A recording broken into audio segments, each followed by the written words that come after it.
Assalamualaikum warahmatullahi wabarakatuh. Ashama harka fuune akkam jirtan dhaggeeffattoonni YouTube channel Soofu Maraabbi. Bakkuma jirtanitti nageenyi kan kun kan jaalalaa fi kan kabajaa isin adda qabachaa har'as barnoota haarawaan walitti deebinee jirra. Barnoota kan koo kanarraa keessatti akkuma baratame har'as barnoota shabakaa bilaashaa akkaataa ittiin argachuu dandeessan isinitti agarsiisaa jechuudha.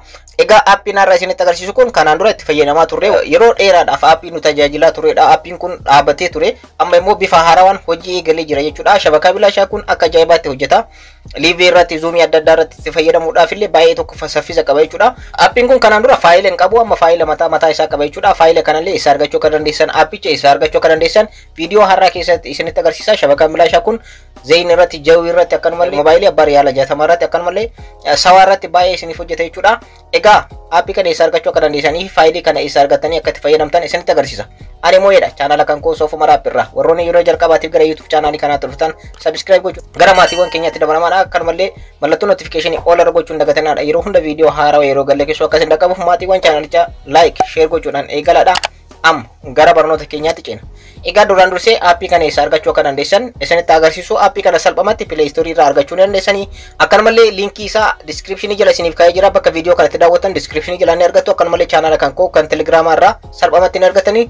Chaanala kan koo kan Telegraamaa argachuu barbaadan immoo akka screen irratti isiniif barreesse kanatti barreessuudhaan sarchi gochuu dandeettan. Soofu Maraabbi aappii ittanii sarchi gootan salphumatti ni argattu.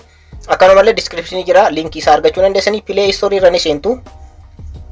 Ergasii bakka sarchi baarii kanarratti jechuudha haatuunel jettanii barreessitan akka screen irratti isiniif barreesse kanarratti jechuudha.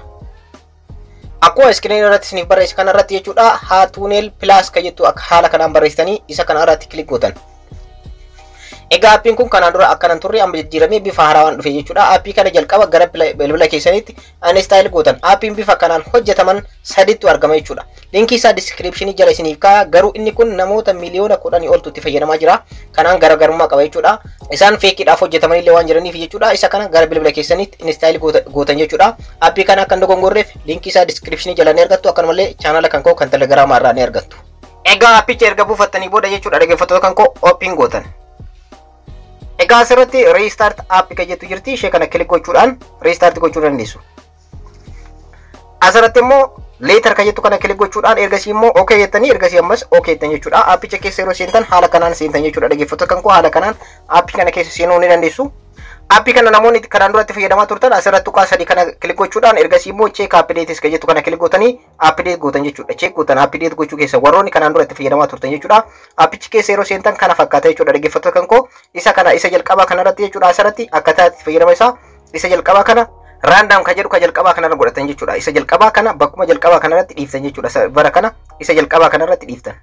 Amma immoo faayila isaa eessa argachuu akka dandeessan isinitti agarsiisu. Faayila qaba jechuudha. Aappiin kun faayila isaa tokko tokkoon eessa argachuu akka dandeessan isinitti agarsiisu. Asirratti Telegiraama irra ni seentanii asirratti bakka sarchi baarii kana jechuudha. Sarchi baarii kanarratti akka screen irratti isiniif barreesse kanatti barreessitan Soofu Maraabbi jettanii sarchi gootu.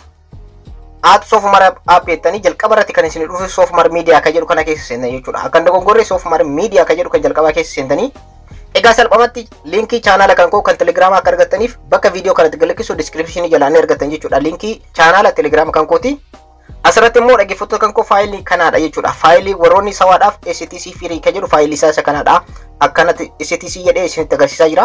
Akkanumallee warroonni zeeniidha isa kana isa iddoo irratti argamu. Akkanumallee warroonni jawiidha isa kanaadha jechuudha. Isa dhumarratti kanaafiyyuu isin kan qabdan keessaa filattan. Amma fakkeenyaaf ana sawaa irratti isinitti agarsiisaa isin kan barbaadan jawis zeenis bifuma kanaan itti fayyadamtan jechuudha. Faayilii jalqabaa immoo kan STC yookaan kan sawaati. Kan sawaa irratti isinitti agarsiisu salphumatti asirraa faayila kana argachuu dandeessan.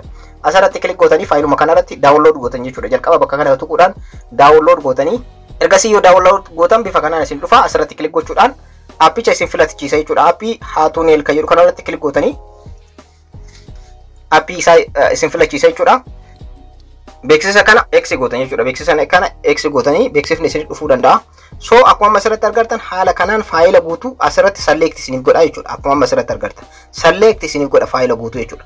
Isa jalqaba akkuma argartan random irra bakkuma jalqaba kanarratti dhiiftanii faayila guutuu haala kanaan garanatti isin fida. Ergasii start ka jedhu kana kilik gochuudhaan itti fayyadamtan jechuudha. Ergasii okay jettan. Asirratti viidiyoo ilaaluutiin itti dabalachuu dandeessan sa'aatii jechuudha. Viidiyoo ilaalaatiin itti dabalachuu dandeessan fakkeenyaaf viidiyoo kana ilaaluudhaan jechuudha.